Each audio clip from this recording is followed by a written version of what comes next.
আজকে আপনাদের দেখাবো আমাদের গ্রামের বাড়ির সবচেয়ে আকর্ষণীয় একটা জিনিস, যেটা শুধু ঘর নয়, আমাদের শিকড়। এটা আমাদের গ্রামের বাড়ির বৈঠকখানা। এই দালানটার সামনে দাঁড়ালেই আমার মনটা একটু অন্যরকম হয়ে যায়, কারণ এটা শুধু একটা বৈঠকখানা নয়, এটার ভেতর লুকিয়ে আছে আমাদের পরিবারের আর গ্রামের 129 বছরের গল্প। আজ কোনো তাড়াহুড়ো নেই, কোনো কিছু কথা বলতেও পারছি না, শুধু স্মৃতির পাতায় ভেসে বেড়াচ্ছি। চলুন আপনাদের নিয়ে ঢুকে পড়ি এই পুরনো দিনের ভেতর। এটা আমাদের বাড়ির গল্প, আমাদের শিকড়। 129 বছর ধরে এই বৈঠকখানায় কত মানুষ এসেছে, কত গল্প বলা হয়েছে, কত হাসি, কত নীরবতা জমে আছে। কারা এলো, কারা গেল, কার বিয়ে ঠিক হলো। অ্যাকচুয়ালি আমার বিয়েটা কিন্তু এখানেই হয়েছে।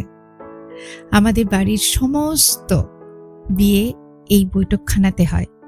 বৈঠকখানার সামনের যে বিশাল জায়গাটা দেখছেন সেখানে হয়। আর বৈঠকখানার মধ্যে দুটো বড় বড় ঘর আছে, তো সেখানেই সবকিছু হয়। এটাই আমরা ছোটবেলা থেকে দেখে অভ্যস্ত। হ্যাঁ, যেটা বলছিলাম, এই বৈঠকখানার সাথে কত ইতিহাসই না জড়িয়ে আছে, সেটার কিছুটা হয়তো জানি বা কিছুটা হয়তো জানি না, কিন্তু অনুভব করা যায়। আজকে শুধু একটা অল্প সময় নিয়ে এই পুরনো বৈঠকখানার দিকে ফিরে তাকাবো। এই ছোট্ট ফলকটা শুধু ইট পাথরের গল্প বলে না, এটা বলে আমাদের বাড়ির ইতিহাস। এর শুরু কোথা থেকে? আমাদের বাড়ির বাউন্ডারির মধ্যে দুটো পুকুর আছে, একটা খিড়কি যেটা মেয়েরা ব্যবহার করত, আর একটা বড় পুকুর যেটা সবাই ব্যবহার করত, ছেলেরা।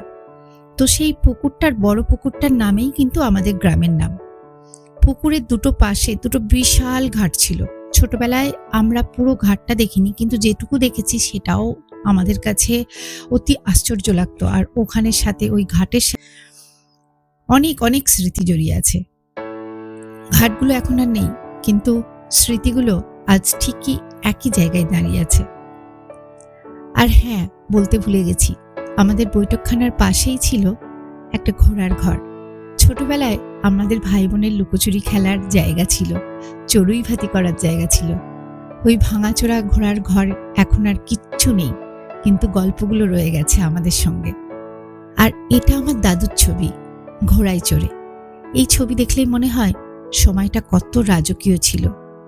আজ ঘোড়া নেই, আস্তাবলও নেই, কিন্তু দাদুর সেই ভঙ্গিটা, গর্বটা রয়ে গেছে।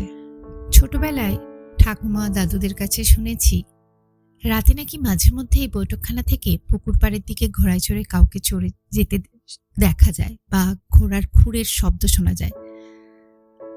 আমি এখনো মায়ের কাছে গেলে সন্ধে নামলে ভীষণ ভয় পাই। এই জায়গাগুলো এত গল্প জমিয়ে রেখে গেছে যে রাত হলেই যেন সেগুলো হাঁটতে বের হয়। ঘোড়ার খুরের শব্দ কেউ নিশ্চিত করে শুনেছে কিনা জানি না, কিন্তু এই বৈঠকখানা, এই পুকুর পাড় রাতে দাঁড়িয়ে থাকলে মনটা কেমন যেন বলে ওঠে, এখানে কিছু একটা আছে যা শুধু দিনের আলোতে ধরা দেয় না। আজকের দিনে সব কিছু বদলে গেছে।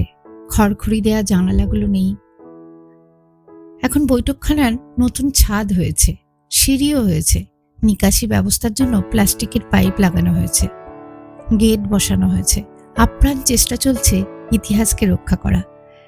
এই বৈঠকখানা এখনো দাঁড়িয়ে আছে আমাদের স্মৃতির পাহারাদার হয়ে। সময় বদলায়, মানুষ বদলায়, কিন্তু কিছু জায়গা থেকে যায়, যেখানে আজও পুরনো দিনের গন্ধ লেগে থাকে। এই বৈঠকখানা আমাদের কাছে শুধু স্মৃতি নয়, এটা আমাদের শিকড়। ভালো লেগে থাকলে আবার দেখা হবে এই নীরবতার মধ্যে। আপনাদের আজকের ব্লগটা কেমন লাগলো কমেন্টে অবশ্যই জানাবেন।